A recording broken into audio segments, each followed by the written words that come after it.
Begin with breaking news on the Ethiopian Airlines crash. Ethiopia's transport minister says the plane's flight data recorder shows similarities with the crash of the same model Boeing 737 MAX 8 back in October. Let's get right to CNN's Richard Quest. So, Richard, what are you learning? The Ethiopian transport minister was speaking in Paris, where, of course, the flight data and the cockpit voice recorders are being read out by the BEA, which is the French authority. What we now understand is what people had suspected. He said that there are certain similarities between the Lion Air crash back in October and the Ethiopian crash earlier this month. Now, what those similarities were, he didn't say or didn't go further. He said that more details would be given in the preliminary report, which is to be presented in 30 days. Now, it's an international treaty requirement under so-called Annex 13 for the investigating authority, in this case the Ethiopians, to produce such a report.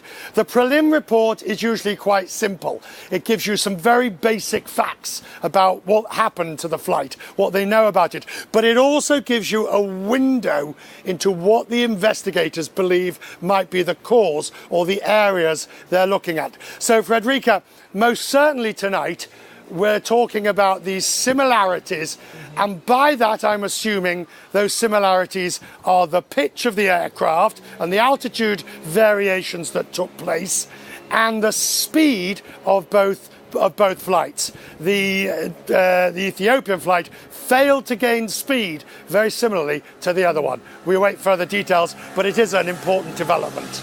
So then, Richard, does this raise more questions about why Boeing or the FAA or, the equivalency abroad, didn't ground this airline sooner, just as a precaution?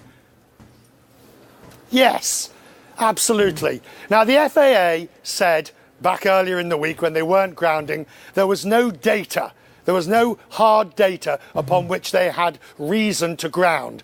But that's simply not true.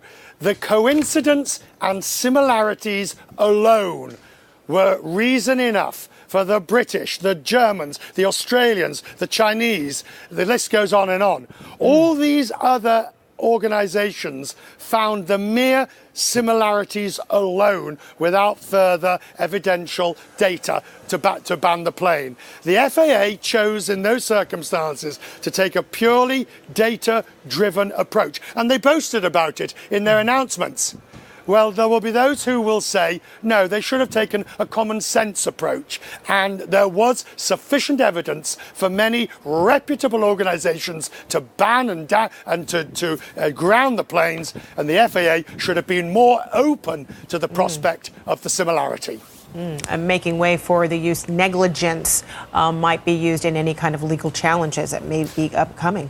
No, Richard, I don't. No, you don't think so? I wouldn't say. I'm not necessarily saying negligence, because they have a duty, and it's arguably. I think just common sense.